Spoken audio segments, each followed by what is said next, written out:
वाळूज औद्योगिक परिसरातील पिण्याच्या पाण्याच्या मागणीसाठी खवड्या डोंगर परिसरात महिलांनी आंदोलन करत आक्रमक झाले आहेत. उद्धव ठाकरे गटाच्या नेतृत्वात शेकडो महिलांनी सोलापूर धुळे हायवेवरती धाव घेतली. मात्र पोलिसांनी अडवल्याने मातीचे माठ रस्त्यावरच फोडत शेकडो महिलांनी आंदोलन केलं. या आंदोलनाला सुरुवात होताच पोलिसांनी आंदोलन बंद पाडत आंदोलकांना ताब्यात घेत त्यांच्यावरती अटकेची कारवाई केली आहे. वाळूज परिसरात औद्योगिक परिसरात राहणाऱ्या नागरिकांनी पिण्याच्या पाण्यासाठी प्रशासनाकडे अनेकदा पाण्यासाठी निवेदने दिली, मात्र या भागाला पाणी पुरवठा करण्यात आला नाही. त्यामुळे ठाकरे गटाच्या जिल्हा परिषद सदस्य ललिता सोनवणे यांच्या नेतृत्वात शुक्रवारी शेकडो महिला रस्त्यावरती उतरल्या. वाळूज परिसरातील पाण्याच्या प्रश्नावरती घडाफोड आंदोलनाच्या संबंधात गुन्हा दाखल करण्यात आला. शिवसेना ठाकरे गटाच्या वतीने 6 मार्चला वाळूज औद्योगिक वसाहतीमध्ये पिण्याचं पाणी मिळत नसल्याने पाणी टंचाईच्या विरोधात सोलापूर धुळे महामार्गावरती घडाफोड आंदोलन हाती घेण्यात आलं. बियर कंपन्यांना पाणी पण जनतेला नाही असा आरोप करण्यात आला होता. शुक्रवारी हातात मातीचे माठ घेत सोलापूर धुळे महामार्गाकडे जाण्याचा प्रयत्न केला, मात्र हे आंदोलन बेकायदेशीर असल्याचं सांगत पोलिसांनी आंदोलकांना घटनास्थळावरून हुसकावून लावलं. यावेळी महिलांनी पोलीस उपायुक्त पंकज अतुलकर यांच्या समोर शेकडो घडे फोडले. परवानगी न घेता जमलेल्या आंदोलनामुळे परिसरात काही काळ तणावाचं वातावरण निर्माण झालं होतं. दरम्यान विनापरवानगी आंदोलन केल्याचा आरोप करत आंदोलकांवरती गुन्हे दाखल करण्यात आले आहेत. सदर आंदोलनानंतर आंदोलकांनी प्रशासनाच्या विरोधात प्रतिक्रिया दिल्या आहेत. 2018 पासून पाणी मागू राहिलो. निसर्ग पाईपलाईन येऊन पडे, पाईप आले आणि टाकीला जागाच नाही. आणि कशी टाकी बांधा, मग टाकीची जागा काय आम्ही देणार आहे का? आणि नेते लोक कशाला मतदान मागायलाच आहे आमच्याकडं? आम्हाला पाणी मिळालं पाहिजे. मतदानाचे आमच्या पाय पडत आहे. आता आम्ही त्यांच्या पाय पडतो, आम्हाला पाणी देत नाही. का पाणी देत नाही? आम्ही फुकट मागतो का पाणी? त्यांना बऱ्याच वेळेस बोललो आम्ही, देतो म्हणत्या, आणू पाणी, 1 वर्षात पाणी आणू. बऱ्याच लोकांना म्हणलो आम्ही, जागाच नाही म्हणते टाकीला. 10 गुंठे जागा पाहिजे, ते अवेलेबल नाही. मग कधी अवेलेबल होणार आहे जागा? कधी पाणी देणार आहे आम्हाला? ते या आमच्यासाठी उभे राहिल्या म्हणून आम्ही आज त्यांना म्हणलो, तुम्ही निवडून आले, आम्हाला पाणी पाहिजे. त्यांनी विचारलं काय प्रश्न, आम्हाला पाणी पाहिजे. आश्वासन दिल्यामुळे आम्ही आम्ही चालूच ठेवणार आहे. रात्रंदिवस आम्ही उभे राहणार आहे.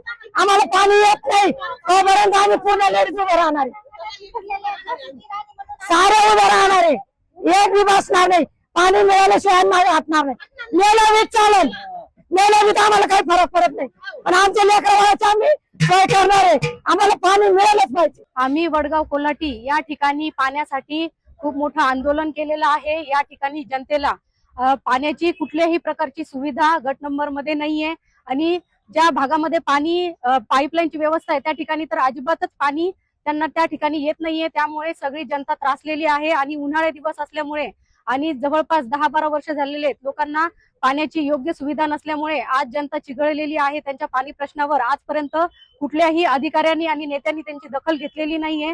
त्यामुळे ही जनता आज रस्त्यावर उतरलेली आहे आणि या पोलीस प्रशासनाने या बऱ्याच महिलांना आणि मी जिल्हा परिषद सदस्य ललिता सोनवणे माझ्या सहित या महिलांना इथे या पोलीस स्टेशन मध्ये त्यांनी जमावबंदी करण्यासाठी इथे पोलीस स्टेशनला घेऊन आलेले आहेत. पण ही जनता आज थांबणारी नाहीये. आज घडा फोडणार आणि पाणी आणणारच आहे. कुठल्याही परिस्थितीमध्ये पोलीस प्रशासन जरी अवेलेबल असेल तरी सुद्धा ही जनता आज कोणाचंच ऐकणार नाहीये. जागोजागी तुम्हाला आंदोलन करताना दिसणार आहे.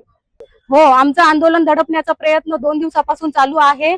आम्हाला बरेचसे फोन येत आहेत, धमक्या येत आहेत, पण आम्ही त्यासाठी जुमानणार नाहीये. जनतेसाठी काम करणार आहे, जनतेच्या हक्कासाठी लढणार आहेत आणि जनता सुद्धा रस्त्यावर उतरलेली आहे. त्यामुळे ती आता मागे जाणार नाही.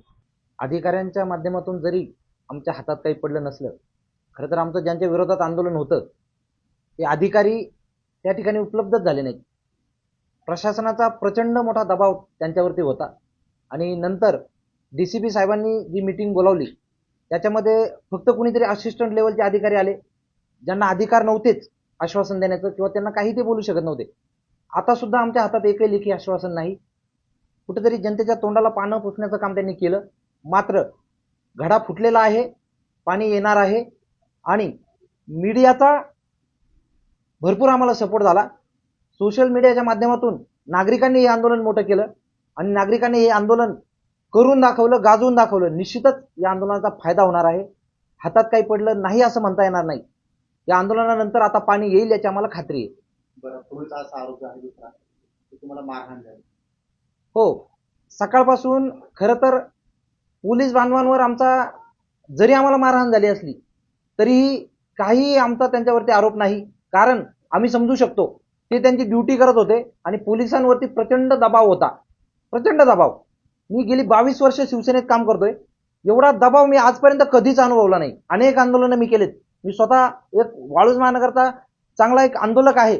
22 वर्ष सातत्याने काम करत असताना अनेक आंदोलनं केले. पोलिसांवरती इतका मोठा दबाव, आमच्यावरती गुन्हे दाखल झालेत ना, आजपर्यंत झालेत, पण हा जो दबाव होता, अक्षरशः महिलांना धरून धरून मारलं जात होतं. घरातून महिला कळशी घेऊन बाहेर निघालेली दिसली तर त्यांना अडवलं जात होतं, त्यांना फटके दिले जात होते. मला स्वतःला मार बसला. कशासाठी? कोण होतो आम्ही? आम्ही अतिरेकी होतो का? आमचे काही क्राईम होते का? आम्हाला काय एवढं मारलं गेलं? आणि माझा सीपी साहेबांना पुन्हा एकदा तुमच्या माध्यमातून प्रश्न आहे, आम्हाला मारहाण करण्याचं कारण काय? आम्हाला समजलंच नाही, आता पण समजलेलं नाहीये. आता मी प्रेसच्या समोर कपडे नाही काढू शकत, माझी भावना समजून घ्या. पण माझ्या अंगावरती जर तुम्ही वळ बघितले ना, तर ही दडपशाही काय होती आणि याच्या मागे कोणती ताकद होती? प्रशासनाने असं का केलं, हा आम्हाला प्रश्न पडलाय. आजपर्यंतच्या एकाही आंदोलनात जो झाला नाही तो त्रास आज झाला. अक्षरशः मला स्वतःला आंदोलन स्थळी पोहोचताना माझे रस्ते जाम केले गेले. आंदोलन स्थळी पोहोचायला मला 1 तास पूर्ण लागला. आणि आम्ही करणार काय होतो? फक्त गाडा फोडायचा होता. लोकशाही मार्गाने विश्वरत्न डॉक्टर बाबासाहेब आंबेडकरांनी संविधानाच्या माध्यमातून आम्हाला दिलेला अधिकार आम्ही वापरत होतो. लोकशाही मार्गाने, शांततेच्या मार्गाने. मी आज सकाळीच आमच्या एका चॅनलच्या माध्यमातून मी विनंती केली होती नागरिकांना, कुणीही कायदा हातात घ्यायचा नाही, कुणीही आंदोलनाला गालबोट लागेल असं वागायचं नाही. आपण आपलं आंदोलन शांततेत करायचंय.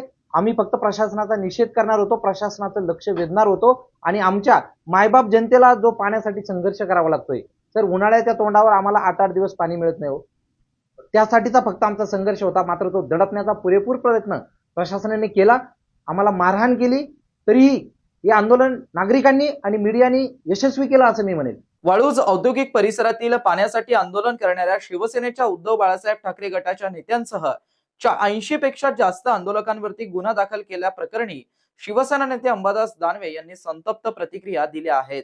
मला असं वाटतं शिवसैनिकाला असे गुन्हे काही नवीन नसतात. जनतेच्या प्रश्नासाठी जिल्हा परिषद सदस्यांनी किंवा पंचायत समिती सदस्यांनी आंदोलन केलं असेल तर ते काही चुकीचं नाही. त्यांच्या मागण्या योग्य आहे, मागण्या पूर्ण करायच्या नाही, आंदोलन करू द्यायचं नाही. तर मला असं वाटतं असं होणार नाही. एक काय कित्येक शेकडो गुन्हे शिवसैनिकावर दाखल झाले तर शिवसेना मागे हटणार नाही. त्या विषयात शिवसेना आणखी तीव्रतेनं आंदोलन करेल. परंतु जे आंदोलक आहे त्याचं असं मत आहे की पालकमंत्र्यांच्या दबावाखाली आमचं आंदोलन यशस्वी होऊ दिलं नाही आणि दुसरीकडे आमचा पाण्याचा प्रश्न सोडवला जात नाही. आंदोलन शिवसेनेचं यशस्वी झालं, ज्या अर्थी तुम्ही प्रश्न विचारता त्या अर्थी आंदोलन यशस्वी झालेलं आहे. हे आंदोलन आणखी तीव्र करू. पालकमंत्री हे असंवेदनशील आहे पूर्णपणे पाण्याच्या प्रश्नावर. म्हणजे ते नुसते घोषणा करतात गुढीपाडव्याला पाणी येणार म्हणे. कसं येणार? इकडे आयुक्त सांगतो येऊ शकत नाही आणि इकडे पालकमंत्री सांगतात की गुढीपाडव्याला पाणी येणार. पालकमंत्र्याला या गोष्टी पूर्णपणे, पालकमंत्री या गोष्टीपासून फार दूर आहे. यांना या जनतेच्या प्रश्नाची कोणती जाण नाही, भान पण नाही आहे. त्यामुळे मला असं वाटतं पालकमंत्री काय सांगतात याला कोणताही अर्थ नाही. परंतु पालकमंत्र्याच्या मतदारसंघात आंदोलनं होते याचा अर्थ पालकमंत्री आपल्या मतदारसंघात सुद्धा जनतेचे प्रश्न सोडवण्यासाठी सक्षम नाहीये. पंचायत समिती सदस्य दत्तात्रय वर्वे यांचा आरोप आहे मला पोलिसांनी सोबत येऊन मारलं म्हणजे झाली, मारहाण झालेली आहे, शिवसैनिकांना मारहाण झालेली आहे. दत्ता वरपे या पंचायत समिती सदस्य शिवसैनिक विभाग प्रमुख आहेत, त्यांनाही मारहाण झाली. त्याचे व्हिडिओ सुद्धा समोर आहे. शिवसेना योग्य पद्धतीनं या पोलिसांनी केलेल्या मारहाणीचा सुद्धा जबाब सरकारला आणि पोलिसांना विचारेल. मित्रांनो, ही बातमी तुम्हाला कशी वाटली आमच्या कमेंट बॉक्समध्ये प्रतिक्रियेच्या स्वरूपात नोंदवायला विसरू नका. अशाच बातम्या बघण्यासाठी आणि अपडेट राहण्यासाठी आमच्या YouTube चॅनलला सबस्क्राईब करायला विसरू नका. धन्यवाद.